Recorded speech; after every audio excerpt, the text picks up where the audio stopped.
Welcome to Samba Samba. Enjoy the video. You start now. Ensure the Oppo K13 5G has at least 10% battery and isn't stuck updating. This prevents boot issues.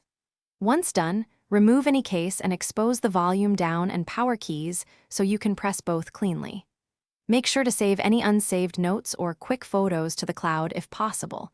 A soft restart won't erase data, but interrupted updates can. Now position the phone face up on a flat surface and get ready to hold the exact buttons together. Press and hold volume down and power simultaneously for about 10 to 15 seconds. This is the only forced restart method for this model. Keep firm pressure. Do not tap, because the phone needs continuous input to interrupt the current state.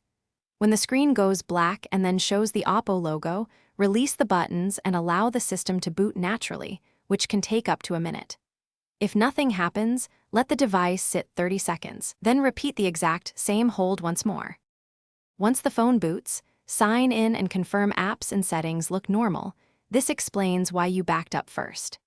If the device returns to a boot loop or never reaches the home screen, connect to a charger and let it stay charging for 30 minutes, then try the forced restart again. Sometimes low power prevents a clean boot. If the buttons don't respond or problems persist, contact Oppo support or a repair center. Hardware failures or corrupted firmware require professional help, so don't force prolonged presses. Thanks for watching. Consider subscribing if we helped you.